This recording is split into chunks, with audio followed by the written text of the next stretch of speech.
have a Brian May Super, which I love.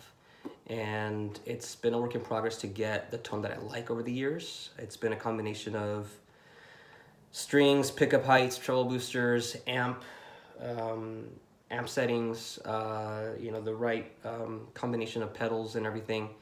And you know, it's been a work in progress, like I said, but I'm kind of happy with the tone that I have now, finally. But I pulled out my old BMG Special and I did not know what to do with it. I didn't want to throw it away. I didn't want to sell it. Not that I would have thrown it away, but I just didn't know what to do with it. It's one of those things where once you have a Super, or if you upgrade to anything, you know, I imagine a Danson or a Guyton, you kind of feel like that's the only instrument you really want to play to get Brian's tone. But I feel kind of sorry for my BMG, so I kind of upgraded it a little bit, which I'll show you a couple of the upgrades that I did in a little bit. So I wanted to just kind of demo a couple of pieces of equipment. Not sure how it'll help you, because you may only have one or two of these items in the setup. But I think the takeaway is that, you know, any one of these things just kind of gets you closer to Brian's tone if you don't have a Super, or a Danson or Guyton or whatever it is. So let me show you what I've done to the guitar first. So this is my BMG Special, which I didn't want to get rid of. I just did a couple of upgrades to it. I switched the pickups to have 60 spec Burns Trisonics. They're not exactly like your Addison Burns. You know, it's not going to sound 100% like Brian, but it's really close. And they're not modified like the way Brian May made them, but I like the sound of them. Have a little bit more output, so the guitar sounds a little bit fatter. Put some pickup surrounds on it. Upgraded the knobs, the replica knobs, just much better quality ones. Put a little Brian May start inlay. These are Optima Gold 8 gauge. I might switch them up to 9 gauge strings. And then I just put a little 50th anniversary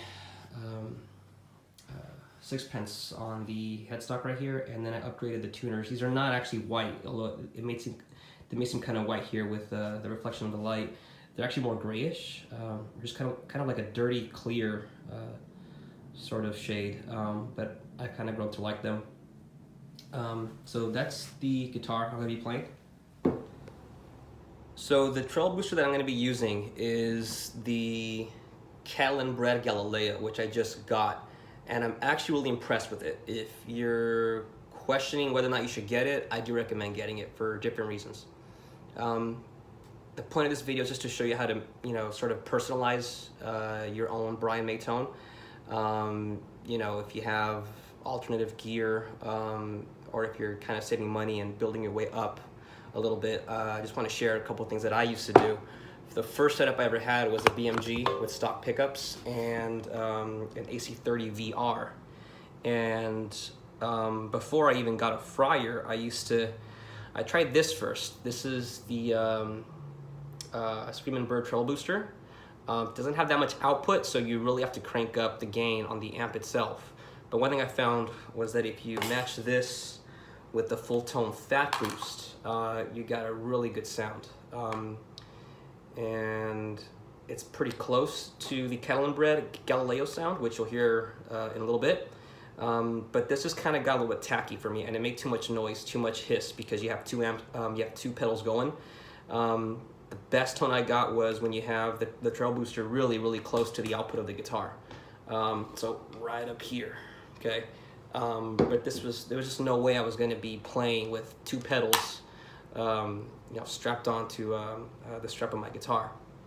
But if you're wondering about these two, I do recommend pairing these up, and you get close to the Catalinbread tone, which you'll hear in a little bit.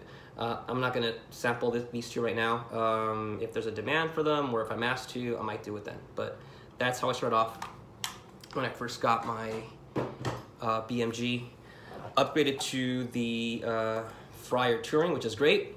Played around a little bit with the Treble Booster Deluxe, also by Greg Fryer. These are both really awesome, by the way. So I'll show you my amp setup in a little bit. I got 3 AC30's. I've had a couple of different ones over the years, but I have a roommate, so I do not really want to crank up all the way. When you do crank up all the way, it sounds amazing, right? And I do have a couple of attenuators, but when this guy came out, the Fryer Mayday, I thought I gotta get that. Okay, so I really recommend this. If you want to get the overblown Brime sound, but you either have neighbors, or maybe you just don't want to hear the sound, you know, cranked up all the time. If you want to save the tubes in your amp, this is the way to go. Okay, you can have your amp at about maybe 1/3 or 1/4 of the way up, and this will do the rest. So for this video, you're actually going to be hearing the Catalinbread Treble Booster, which is going to be strapped onto the guitar strap of my BMG, just to get the most out of it, so you don't have any loss in tone, you know, from having a lead cable going to the amps. Then it will go into the Fryer Mayday, which honestly you really do need to get. It's really awesome. Okay, this is actually the pre-production model. This is the 14th one that Greg made. So when these came out, I just jumped on it. I'm like, I gotta get one of those. So I recommend it. Let me show you the amp setup, which I'm gonna use in a little bit. So from the BMG to the Catalinbread Treble Booster, you're gonna have this is gonna run to the Fryer Mayday. Okay, a couple things I want to go over before I plug in. I have the volume all the way up. Tone right at 12 o'clock. Gain, I just put it up just a tiny bit just to get a little bit of extra bites, but you really don't need it because you're gonna get the overblown sound of the amps and the Fryer Mayday already. This is actually kind of a recreation of the Dallas Rangemaster with the preamp of an AC30 already in it. But like as you can see here, I have 3 AC30's going.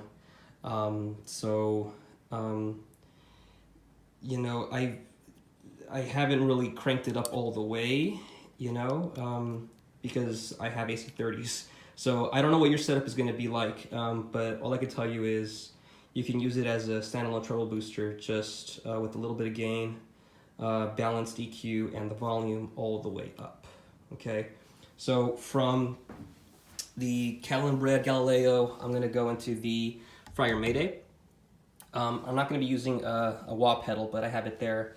Then I have a signal splitter right here, which you're going to get the dry signal going into the AC30 hand-wired 2X model, and then the wet signal, which is going to have a little bit of chorus coming out of my CE20. This is going to go to the left to the AC30BM, and then to the right, this is my AC30CC2X model. So all you really need is to just crank up the amp a little bit.